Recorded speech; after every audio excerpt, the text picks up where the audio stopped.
Good afternoon, dear colleagues, public, the candidate. The advisory group of experts is continuing with conducting interview with candidates for the position of a judge of the Constitutional Court of Ukraine. Our next candidate is Madam Olena Vasilyevna Prachuk. She was admitted to the competitive selection by the decision of the Council of Judges of Ukraine. Madam Prachuk is a judge of the Shostka City District Court of the Sumy region. We are ready to start, and that is why I'll give the floor to the secretary of the advisory group of experts, Mr. Yaroslav Romaniuk, to explain how to conduct the interview, and he will also moderate the interview. Please, Mr. Secretary, the floor is yours. Yeah. Thank you, Mr. Chairman.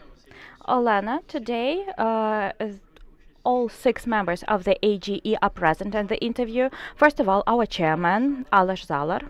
Also members of the AGE, Ms. Hanna Sukhotska, Ms. Maureen O'Connor, Ms. Oksana Vasilchenko, member of the AGE, Mr. Vasil Shakun, and I, secretary of the AGE, Yaroslav Romaniuk.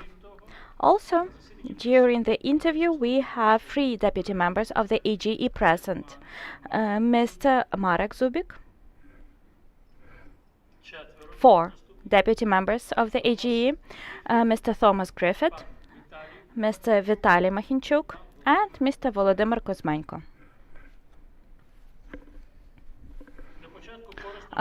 At first, I will briefly explain the regulatory framework and the procedure of conduct of the interview with you.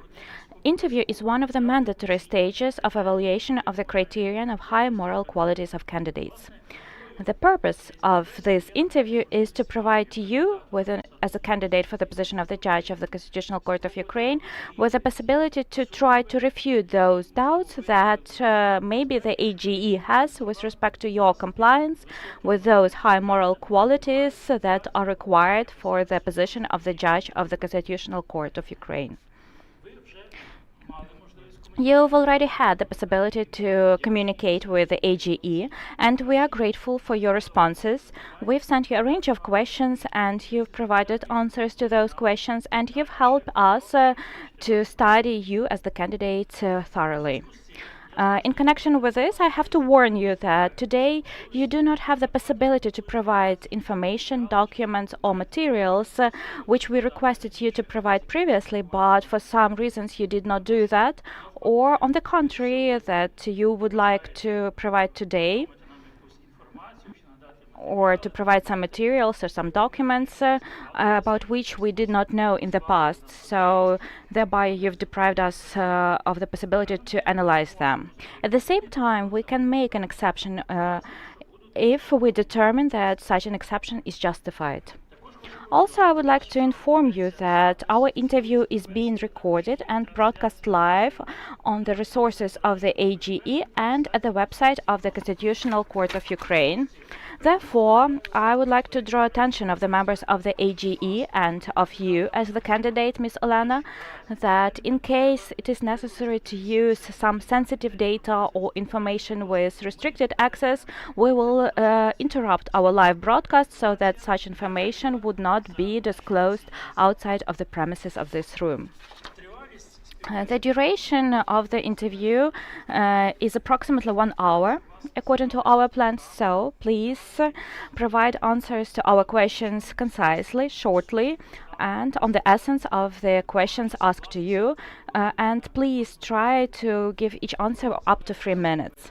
After the end of the interview, we will have the opportunity to address the AGE with a concluding statement that should not last more than 5 minutes.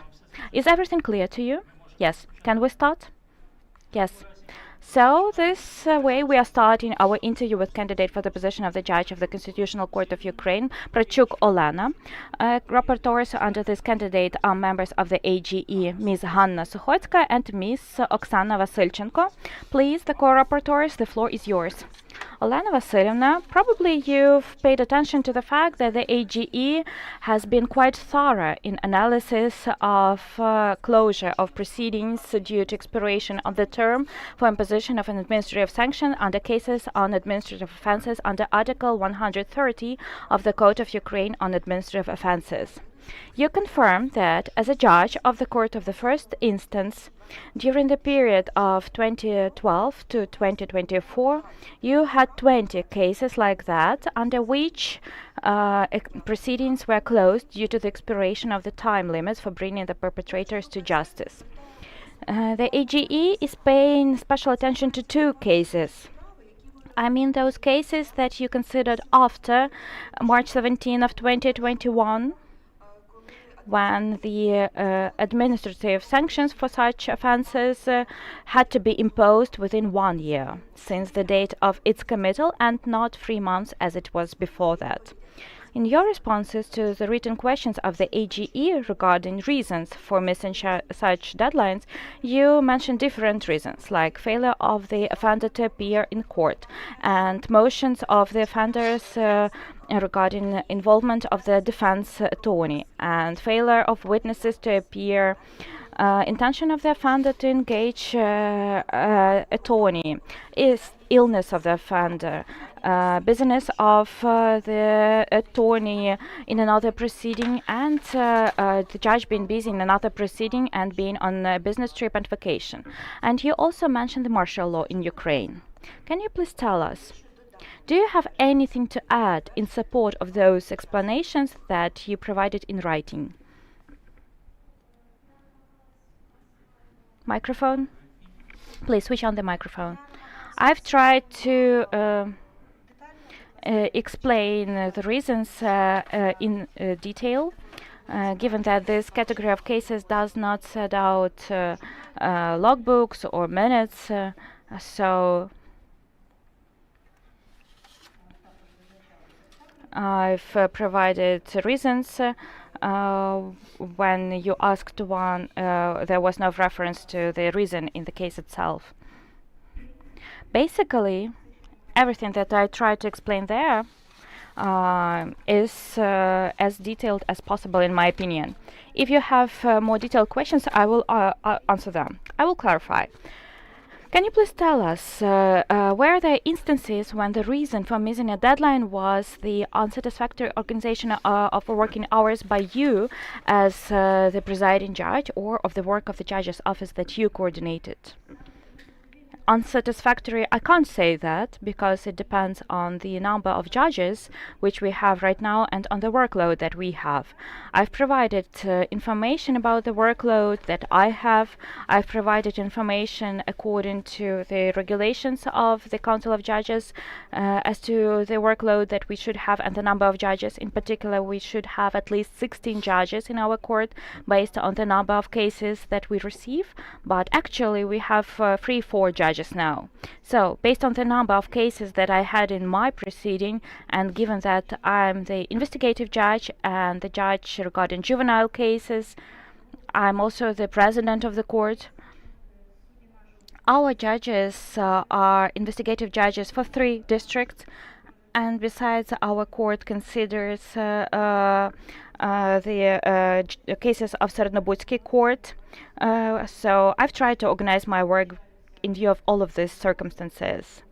And I plan a consideration of cases for 3 months ahead. So in order to appoint the court hearing, I need to do that in at least 2 months, because the closest I can appoint my hearing is in at least 2 months. With respect to one of the cases, you provided your explanations, and I'm talking about 2022. We understand the context. We are grateful to the judiciary that continued working during this difficult time. So, under one of these cases regarding Article 130, you did not appoint a court hearing until July of 2022, even though other categories of cases were heard by you. So, was it some ranking of prioritization of cases? Probably it was more affected by the fact that during entire March, Sumy region was in occupation. Thanks God they did not enter our city, but still. All, after the start of the full-scale invasion, we took a decision to move all the case materials into the basement at least, because we could not move them anywhere. So we packed all of the case materials, stored them in the basement, and once the region was deoccupied, we started uncovering these cases gradually. I pointed out that I was on leaves since I was moving my child abroad for security reasons. So for this long period of time, I was on leaves and I was outside of the country as well. When I was moving out my daughter, to Germany and resolving the settlement of my daughter there because she was a minor and I was leaving her for the guardian to take care of her. And then I returned to Ukraine to do my work to administer justice. So this appointment of court hearings was caused just by the fact that we were gradually taking out the cases from the basement. I was on leave. So, first of all, I can say that we were appointing cases when we were deciding on detention regarding juveniles, because they should be prioritized for hearing. We were also considering cases on alimonies, first of all, because this is really important for a mother or father who is taking care of the child. So these were the priority categories of cases for me. I think that my next question about adoption of decisions will be asked by Ms. Hanna. Ms. Hanna, please. Now, I would like, I'm heard, yes, I hope. This is a problem concerning what we can call the conflict of interest. Because by the decision of the Shostka City District Court of Sumy region from August 27, 2015, under your chairmanship, you opened proceedings in case number, I don't read the number, in the claim of Vorontsova against Vorontsov Igor Petrovich for the recovery of alimony for the period of the study. Subsequently, by the decision of the Shostka City District Court of Sumy region of September 2015, under your chairmanship, in an open court session and with the participation of the court secretary, the motion of the plaintiff Vorontsova was granted and her claim was left without consideration. In response to the question of the advisory group of experts, the candidate, you confirm that the plaintiff in case number 589400615 Vorontsova is your niece. You also provided other contradictory and mutually exclusive explanations regarding this case. You stated that you intended to inform the participants in the case about the circumstances and recuse yourself because you found that there were no ground for recusal when making procedural decision in this case. We would like to know your opinion and your argumentation why you didn't make recusal in this case when you knew that it was your niece. I really provided explanations regarding this. I cannot say that these are mutually exclusive explanations. Why? Because the time for the provision of explanations, again, given the number of cases that I'm hearing and the number of hearings that I have, and I've provided information about the number of hearings per day. So the time period for the provision of explanations for me was quite limited. So that is why, while providing explanations, I had to do that very quickly in response to these questions in order to comply with the deadline that the AGE has set for me. So next time, while giving explanations, they were more detailed because I had a chance to recollect everything and to prepare these explanations. Because I was thinking about them for some period of time in order to establish the facts under which it happened. I specified that yes, really, I had to pay more attention to this, but this is the category of cases regarding alimonies is not controversial. Quite rarely, parties quite rarely even the judge goes out into the hearing to hear these cases, because as a rule 1/4 is the amount specified by the law as the alimony amount. So you sometimes do not pay much attention to these cases once appointing hearings under them. Once I get the case, my assistant sent a request about the address of the claimant. Once this case comes to me, I see the mark that the jurisdiction is ours, and I appoint the date even without looking at surnames of people. I just know the category of cases and that it is within our jurisdiction, and I decide on the date. I've provided quite detailed explanations that I did not take the decision on the merits. Leaving the case without consideration is the obligation of the judge. The current legislation does not. It's not a discretionary provision. This is imperative provision. The judge has to satisfy such motion on leaving the claim without consideration. I provided the explanation that I did not. This decision was not in favor of the claimant or the respondent, so that the decision was not adopted. The case was not decided on the merits. These were only procedural aspects. I also provided copies of rulings to confirm that this was not the case law that I have, that I'm taking some decisions in favor of close people or relatives. On the contrary, I provided rulings where my colleagues satisfied my request for self-recusals under other cases where I was specifying that I could not participate in those cases because there could be doubts about my objectivity and impartiality. Thank you.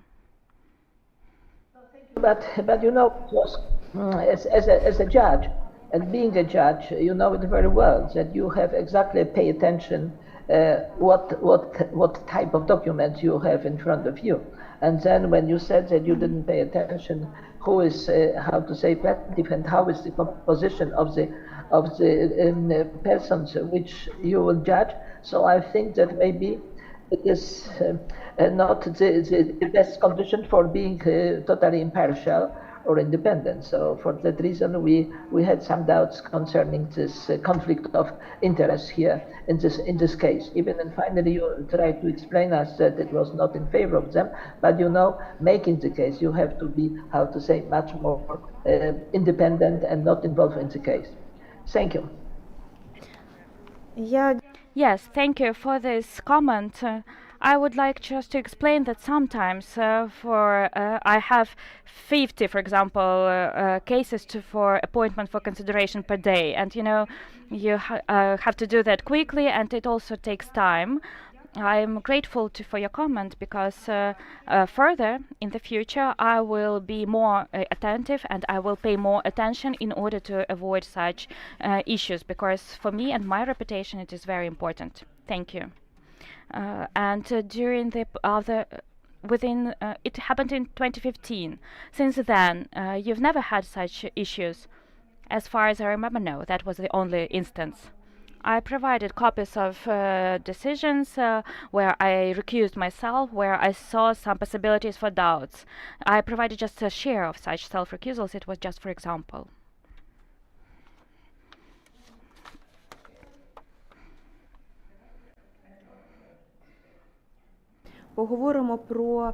Now let's speak about your training in Sumy Municipal Institute of Postgraduate Pedagogical Education. Since April 2012, you have been working as a judge of the Shostka City District Court of Sumy region, and since 2020, you have been the chairperson on this court, and so at the same time, from November 2022 to June 2024, you studied at the Sumy Regional Institute of Postgraduate Pedagogical Education in the part-time form of education using distance learning technology and the specialty psychology.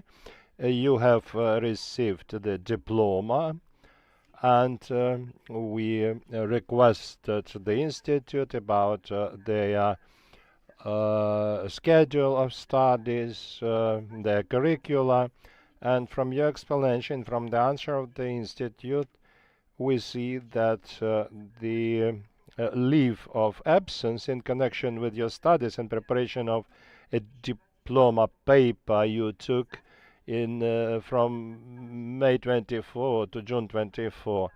And now, bearing in mind the load on the judge of the first instance court, and in particular the chairperson of this court, how did you manage to combine the studies and the work? How could you combine your work time and your studies? The fact is that I wanted to get an education of psychologist for a very long time. It was very interesting for me. All that was postponed and postponed and postponed. Then after the full-scale aggression, invasion, I realized that if I continue postponing my plans, they would not be fulfilled and realized. And nobody knows what will happen tomorrow. No, we're fully supportive of your wish to get additional knowledge. And we understand very well that every judge should be a psychologist. I will explain that, in fact, you didn't request any individual schedule of studies at the institute. Your coefficient of workload in the court did not change in relation to the studies at the institute. The studies were from 2 to 8 o'clock. And I know that the training was conducted with the use of information and communication equipment, but how could you combine even the distance learning and your presence in your work office in the court? I've indicated that the judge doesn't have a regulated work time, and the judge may regulate his work on the basis of his individual approach. So there were cases when I agreed with the instructors or teachers that I will work individually later on, because individual schedule would put more load on the instructors, on the faculty members of that institution. There were cases when I planned to have a vacation that for my studies, but because we had not very few judges for various reasons. For instance, in April this year, I planned my vacation, but because of different circumstances, so my colleagues they took vacation and I stayed at work. And I couldn't paralyze the work of the court for the reason of my studies only. They had more important reasons for vacation. At that time, I didn't have important cases, and as far as I planned my vacation for studies, I had some free time while I was at work and worked as investigative judge, and half day I was able to dedicate to my work, and other part of the day I was able to study in a distance format. I think that this will work for my for the benefit of me, that I can do a lot of work at the same time and studies. I was trying to combine, including the weekends, and even now on weekends you work on the cases. So that way I just managed to combine. I was not present at all lectures because I participated in court proceedings, but I discussed all these issues with the faculty members, with the instructors. Yes, in your written explanation, you referred to the decision of the Council of Judges of Ukraine, where it is indicated that the counting of the work and working time of judges is the prerogative of judges themselves, that the judge is responsible for organizing his own workload and work time. So we may say that this decision of the Council of Judges concerns the right of a judge to organize the work in such a way that the judiciary proceedings should be done within reasonable terms. Do you think that this means that this allows to combine work time and studies? Because the judge can decide how to plan his work time, it would not be desirable for the studies and work time to overlap. But I had no other way out of this situation, so that not to be any doubts that the judge is doing his personal things at the work time.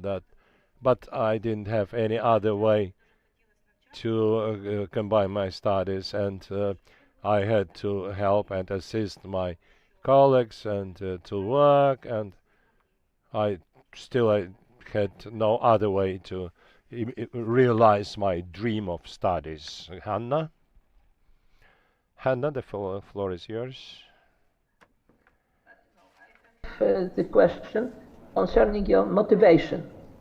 A question about motivation, because you said in your letter of motivation only very short sentences in which you state that you are tired of beautiful, pompous words, eloquent promises, loud statements that do not guarantee integrity, decency, competence, and dedication to your work, your people, and your country. You said that you just really want the word Constitutional Court of Ukraine to mean respect and trust, and you have the desire and ability to make efforts to realize this dream. But at the same time, when you wrote such a nice words, you also sent a letter to the competition of a judge of the Court of Appeal.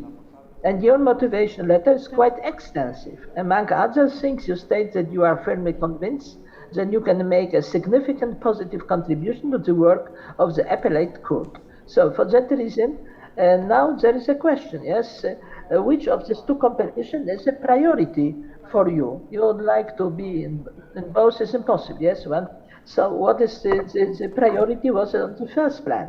Maybe you can explain your words you used to the motivation, to this competition, to the Constitutional Court, and then to the appellate court.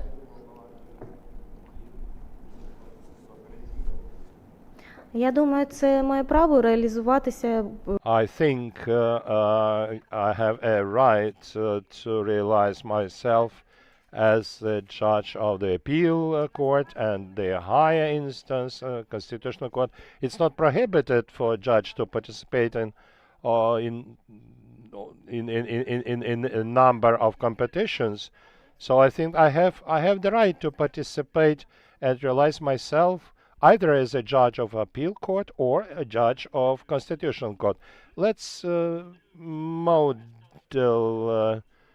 the situation. You won the competition for the position of the judge of the appeal court and judge of the constitutional court. What would you choose? Let this situation happen, and then I will decide. But yeah, half a day in one court, half a day in another one. No, it's impossible. I know that in some other countries, a judge may be half a day a judge and half a day a notary. But we are in Ukraine, and we will live according to Ukrainian laws. Hanna, can we continue? Tak. Which is not strongly convinced me, because you didn't explain what is priority for you, because the role to be a judge in constitutional court is very different than the role to be a judge in court of appeal. Yes, so for that reason, I would like to know what is the priority for you, but you didn't explain it. So thank you. Дякую, пані Ханно. Thank you. Tell me, please. We also draw your attention, and we think that it needs detailed explanation. Are the errors in declaration? First of all, your electronic declaration for 2015, you state that you have the right to use the apartment of your husband's mother. Could you explain why before that, living in that apartment, you didn't declare your right to use this apartment? I gave explanation according to practice and explanation of that time. I had to declare only if there was a document which would prove the right of use of this property. But as far as I was living there as a daughter-in-law, there was no document which would verify or prove my right to use this apartment, because there is no document. I'm not the owner. I just a wife of a son of the owner of this apartment. But I indicated that I didn't hide this information because it's indicated that I live in this apartment, and later when in the electronic declaration more detailed explanations were proposed, I have been indicating this premise as a house in which I use. And the same the question about vehicle of your husband, that in 2005 he had a mini bus gas, which was not reflected in your declaration. Why? No, I didn't know about that at all. I indicated that, and I hope that the esteemed experts have my paper declarations where I indicated the vehicles which belonged at that time to my husband, including Mercedes-Benz and Volvo trucks. So all the information which my husband provided me with about his vehicles, I indicated. But about this gas minivan, I've never seen it, and I learned about it only when I was going through the qualification evaluation, and I was presented the file that from which I learned that that vehicle belonged to my husband.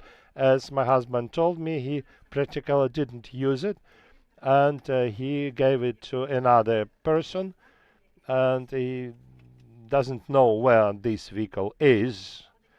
And but still it is registered as a property of my husband. That's why I declare it.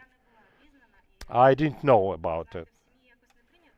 You know, in the family, people usually don't ask your spouse to give a written answer to the question what you have. That's why I fully trusted what my husband told me about this. So I cannot say that I put all the possible efforts to learn about the property which my husband has. I understand that there is no need to ask husband to make a written declaration to you about the property, but maybe you could make official request to notary who issued right of attorney. The fact is that I cannot do this request personally. This had to be done by my husband at the moment. Has been working without any free time, so didn't have any opportunity to make such a request because all the time he's at work. Thank you for your answers. I don't have any more questions. Madam Sukhotska, do you have any questions?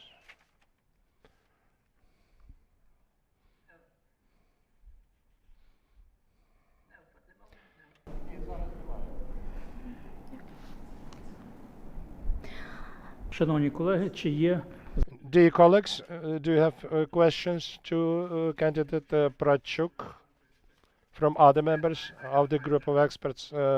голово? I have Yes, please. with respect to the administrative offenses cases, so the first question which was asked today. In some of these cases concerning driving after under alcohol, you scheduled a hearing on a date that already precluded the possibility of prosecuting the offender. And you also postponed cases due to the non-appearance of witnesses. But then you made decision without hearing such witnesses. You also did not summon defense attorneys who had the appropriate authority. And in two cases, and this was after the changes in the legislation, you missed even the 1 year time limit for consideration. So do you understand that this is a problem because you was not able to meet the goals of the judicial process? Ну, я хочу звернути увагу, що є ціль. I would like to draw attention to the fact what is the goal of judicial process. The goal of judicial process is to establish whether a person is guilty or not, and not to bring to responsibility person who is not guilty on the basis of information you receive from witnesses, and if they give not truthful information. For instance, in Convention of Human Rights. Так. yes.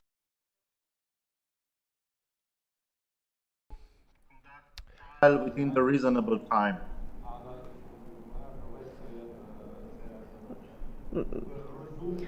And your Розумно визначений legislation, час, так. and your legislation defined this reasonable time in these administrative cases quite clearly. So, don't you think that this is the part of the goal of the justice system, to deliver justice within the reasonable time?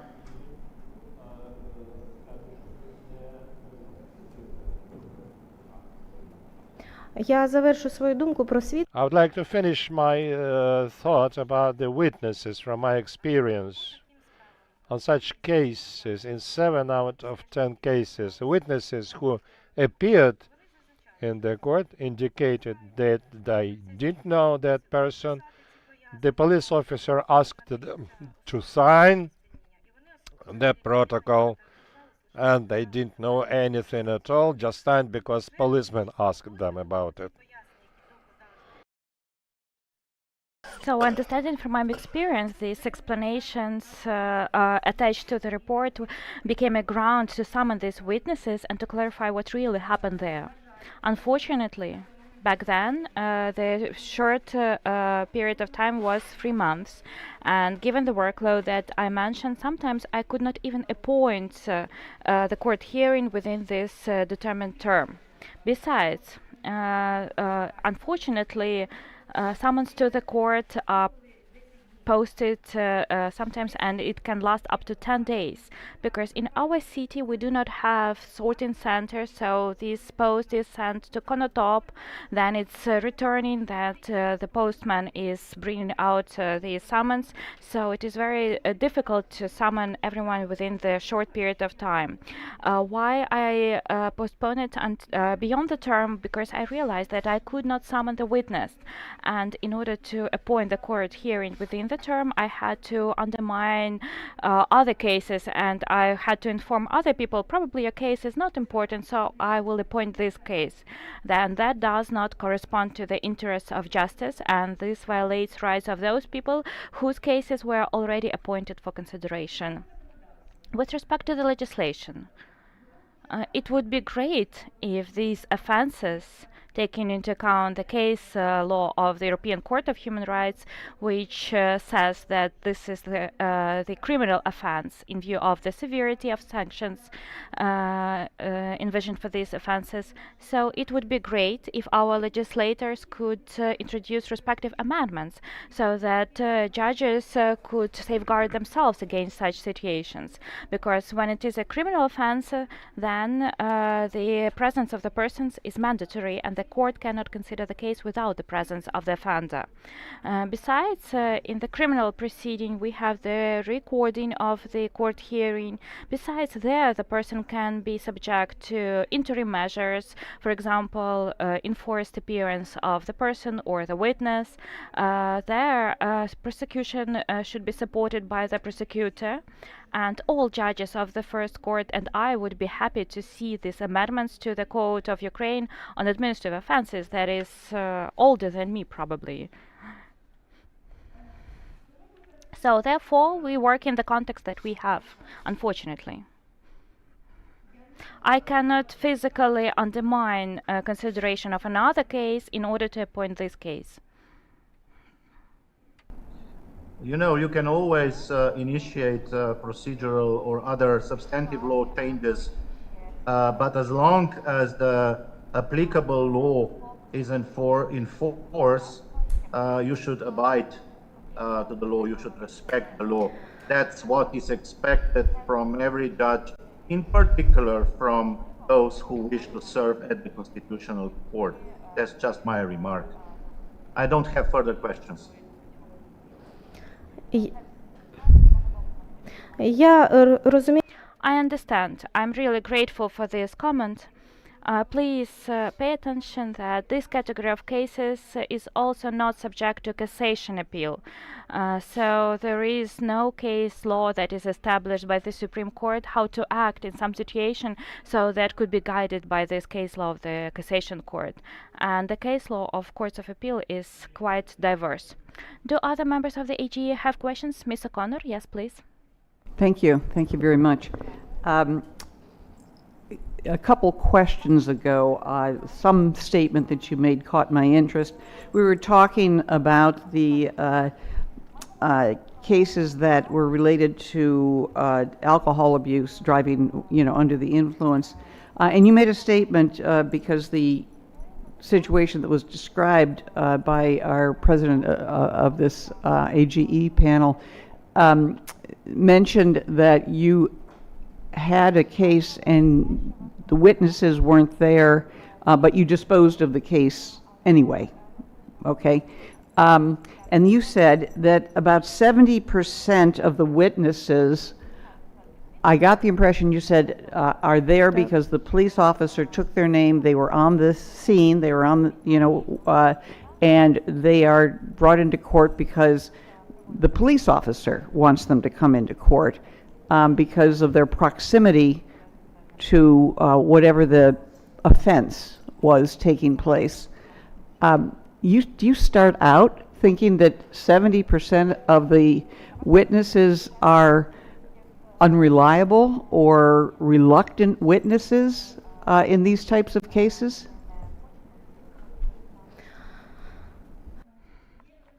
There is a category of unreliable, and there is a category of people who do not want to be witnesses under this category of cases. But how can we evaluate the explanations if they come and say, we don't know anything, we just signed the protocol? Actually, prevalence is always given to in-person testimony of the person during the court hearing, if we follow the criminal procedure. To which actually this category of cases belongs, according to the opinion of the European Court of Human Rights. Repeat that last sentence or two that you just said about the category of cases. In fact, this category of cases belongs to the category of the criminal procedure cases, in the opinion given in the decisions of the European Court of Human Rights.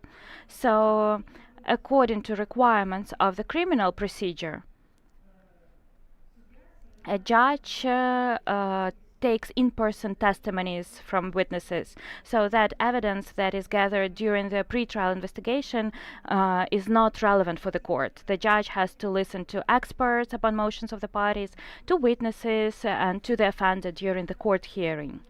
I would also like to emphasize that under those cases where proceedings were closed, they were closed with the instruction that the term expired without stating whether the person was guilty or not. Because based on those explanations, based on the fact that envelopes with summons for witnesses were returned with a mark that there was no witness at this given address, sometimes we even sent requests to try to find the place of registration of the witness, and quite often it did not coincide with what was given in the report.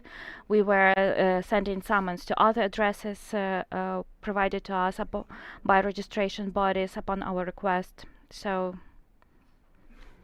Let me follow up then, please. You start out they're quasi-criminal, from what I gathered. You start out with the presumption of innocence. Is that true for someone who's charged with an offense? Звичайно. Okay. And so it takes the burden is on the state to produce evidence that's going to prove, by the standard that it is required. And that evidence could be physical evidence, it could be expert testimony, but more often than not, it's eyewitness testimony, correct? So my question to you is, and I'm not talking about the witnesses that don't show up to court, I'm not talking about that, I'm talking about the witnesses that do show up to court. In your mind, I hear that you say about 70% are problematic. Приблизно так. approximately yes. What do you base that 70% on? Have you done a study? Have you taken, are there any articles written about this, or is this based on your personal observation? Це Only on personal experience and personal observations. I have not found any articles regarding this topic, and based on communication with my colleagues, I have this impression as well, because they mentioned this similar problem. When a witness shows up and you're in the hearing before the judge, and a witness is being non-responsive, but clearly they were on the scene, they were where whatever the incident was happened, that witness would be cross-examined by the attorney for the defendant. Is that correct? It would be questioned by and the defense attorney?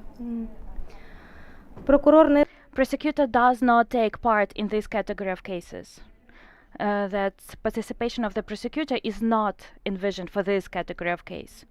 So there is no prosecutor. So actually, here we have a judge, and that's why the European Court paid attention to this situation, because the judge cannot undertake the function of prosecution.